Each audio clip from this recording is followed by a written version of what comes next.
근데 이런 정책이 계속되면 결과적으로 언젠가는 사람들이 또 들고 일어날 것이고, 근데 이거는 어떻게 보면은 역사적으로 계속해서 반복되어 왔던 일이라는 거야.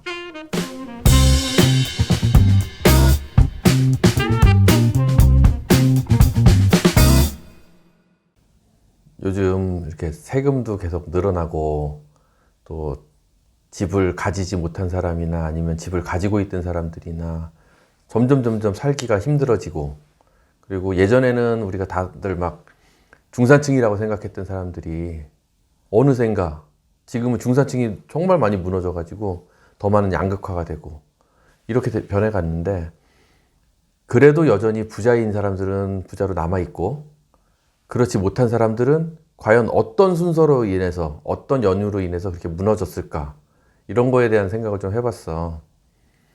예전에도 우리 뭐 조선시대라든지 아니면 뭐 일제시대 때 뭐 지주들의 땅을 빼앗아서 뭐 사람들에게 나눠줬다느니 뭐 이런 얘기들도 막 있고 했는데, 이때 과연 어떤 이야기들이 돌아가고 어떤 히스토리에 의해서 이런 것들이 가능한지 이런 걸 좀 찾아봤어. 일단은 조선시대 때 벌어졌던 그 신분사회, 거기에서 유래된 이야기들을 좀 해줘 보려고 해. 왜냐면은 이 이야기를 잘 들어보면 지금의 우리 사회에서 벌어지고 있는 현상이 어느 정도 일치하는 부분들이 있다라는 거지. 예전에 조선시대는 철저한 신분제 사회였어. 그래가지고 개국 초기에 양반이 대략적으로 한 10% 정도가 됐대. 그런데 계속해서 양반의 숫자는 줄어들고 노비의 수는 오히려 늘어났다라는 거지. 왜 그랬느냐? 그때는 이 적서의 차별이 심해서 정실 부인이 아닌 첩에서 난 자식은 서얼이라고 해가지고 우리 차별을 많이 뒀단 말이지. 흔히 우리 알고 있는 홍길동. 한번 양반에서 기득권을 가진 세력은 새로운 계층이 양반으로 올라오지 못하도록 여러 가지 사회 제도라든지 관습이나 정치력을 동원해가지고 계속 저지를 시켰어. 그리고 왕과 양반은 서로가 어느 정도 서로 도와주기도 하면서 또 반대로 서로를 감시하면서 서로 끌어주고 밀어주고 하는 이런 철저한 네트워크로 우리가 알고 있는 그 500년 동안 서로 잘 먹고 잘 살았던 거지. 자, 양반이 되지 못한 사람들은 세금에도 짓눌리고 군역이라든지 또 남의 소장농이 되고 이런 생활들만 해야 됐고, 특히나 노비는 죽을 때까지 양반의 수발을 들었다는 거지. 그런데다가 만약에 흉년이 들어가지고 어떤 가족이 도망을 가잖아? 그럼 그 책임을 옆집에다까지 지도록 했대. 이 양반들이나 나라에서는 그 고통은 나 몰라라, 어쨌든 계속 걸어들일 쌀만 잘 들어오면 다 됐다라는 거지.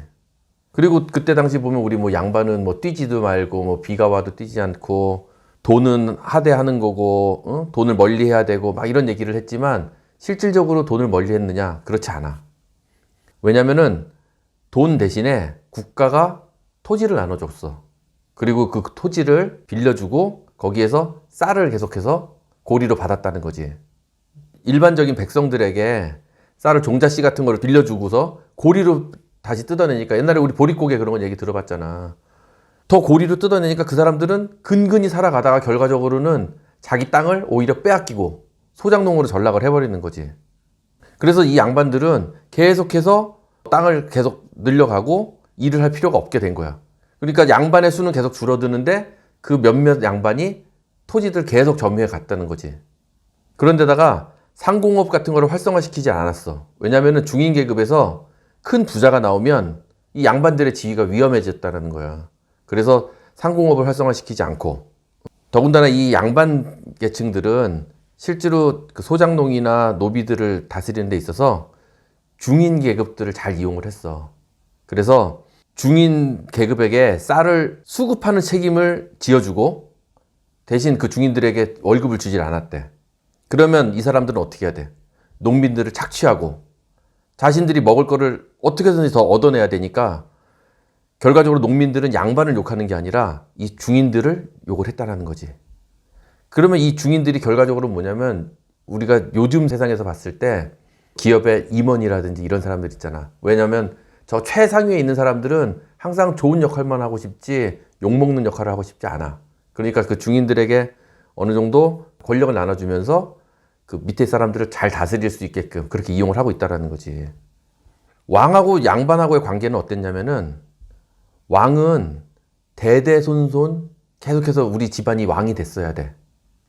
그런데 양반은 그 왕의 자식들이 계속해서 왕이 될 수 있도록 잘 보좌를 하는 거야. 그 권리를 보호하면서 대신 왕으로부터 이 양반들은 또 다시 양반의 지위를 보장받고 양반의 지위를 계속 보장받음으로써 편안한 삶을 살기 위해서 서로 왕과 공생을 했던 거지.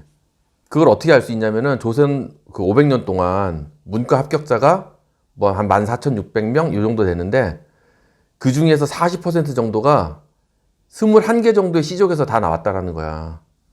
특히나 300명 이상의 문과 합격자를 낸 가문이 몇 개 안 돼. 전주희 씨, 안동권 씨, 파평윤 씨, 남양홍 씨, 안동 김 씨. 100명 이상을 낸 시족을 합치면 전체 합격자의 절반이 넘는 숫자가 몇몇 시족에 의해서 다 돌아갔다라는 거야. 그래서 결국 몇 개 시족이 전체 조선 사회에서 잘 먹고 잘 살았다는 거야. 그 왕이 어떻게 보면 지금과 똑같다고 볼 수는 없어. 근데 우리 지금 최고 권력을 가지고 있는 대통령 그런 지위라고 보고 지금 예전에 있던 그 양반들이 지금의 지도층이나 정치가들 또는 고위의 몇몇 이런 사람들 그 다음에 상인이나 중인 이런 사람들은 우리가 살고 있으면서 어느 정도의 부를 가지고는 있지만 막 좀 더 올라가려고 발버둥 치는데 계속해서 우리 지금 그 부의 사다리가 걷어차여지고 있잖아. 거기서 발버둥 치고 있는 이런 적당한 부자들이라는 거지. 그래서 지금도 우리 사회를 잘 봐봐. 요 적당한 부자들이 사실 요걸 다 얻어먹고 있어. 정말로 커다란 빌딩이나 호텔 이런 거 가지고 있는 사람들 진짜로 욕먹지 않는다고. 오히려 중간에 어설프게 집 몇 채 가지고 있는 이런 사람들이 요걸 다 받아먹고 있다는 거야. 결국 이렇게 나라를 통치하고 있는 사람들은 영원히 내가 통치하는 것을 추구하고 있고 대신 자기가 욕을 많이 먹지 않기 위해서 또 다른 욕바지들을 내세워야 됐고 그런 욕바지들이 옛날로 따지면 중인들, 지금은 어설픈 부자들이라는 거야.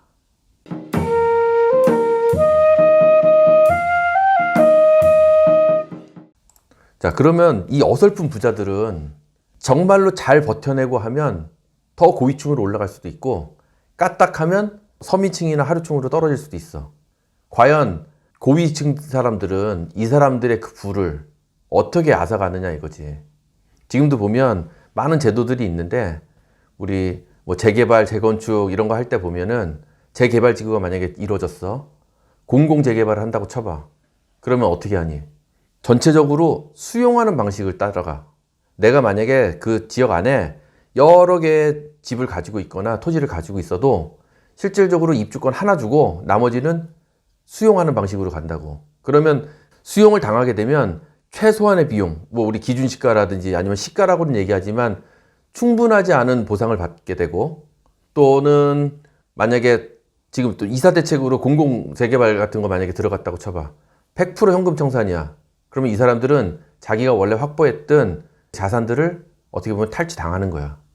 그 탈취당하지 않고 입주권을 보장받기 위해서 내가 만약에 미리 팔려고 한다. 그러면 주택들 어떻게 되니? 지금 다 중과세 내잖아. 그러면 실질적으로 이 사람들 손에 남는 돈이 없다고. 길가에 보면은 막 빌딩들이 올라서고 이런 데들이 있어.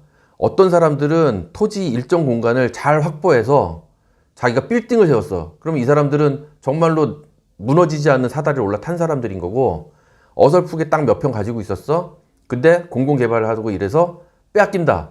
그러면 이 사람들은 여차하면은 서민층으로 떨어진다라는 거지. 얼마 전에 그 서울역에 쪽방촌 다시 개발한다고 막 그런 얘기 나왔잖아.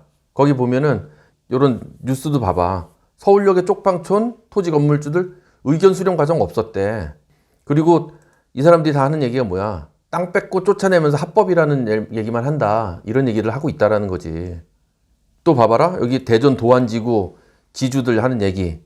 20년 동안 땅 묶어놓고 결과적으로는 정부가 헐값에 사들여가지고 다시 민영 개발하게 돌리고 이런 것들이 뭐야. 지금 우리 대장동 다 그런 식이라는 거지. 여태까지 그린벨트로 묶어놓고서 사람들의 그 재산권 활용 못하게 묶어놨다가 국가가 수용하니까 내놓으세요 해서 헐값에 팔았는데 결과적으로는 또 다른 새로운 신진 세력들에게 다 나눠준 꼴이 돼버렸잖아.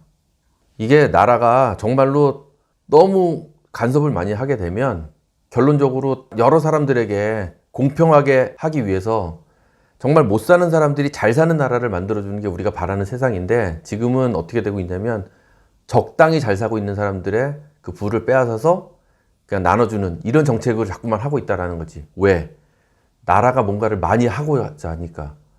이 과거에도 있었듯이 지금도 보면 어느 정도 자신의 부를 이뤄온 사람들의 것을 권력으로 뺏어서, 사실은 뒷구멍으로 자기들이 어느 정도 착취도 하고 자기들이 빼돌리기도 하고, 그러고서는 그 일부를 가지고 서민들을 위해서 활용한다고 이렇게 생색을 내고 있다라는 거야. 근데 이런 정책이 계속되면 결과적으로 언젠가는 사람들이 또 들고 일어날 것이고, 근데 이거는 어떻게 보면은 역사적으로 계속해서 반복되어 왔던 일이라는 거야. 외형적으로는 그 위정자들은 국민을 위해서 일을 한다고는 해.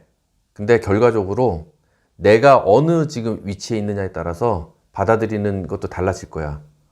내가 정말 상위층에 있다면 오히려 더 많은 이익을 가져갈 수도 있어.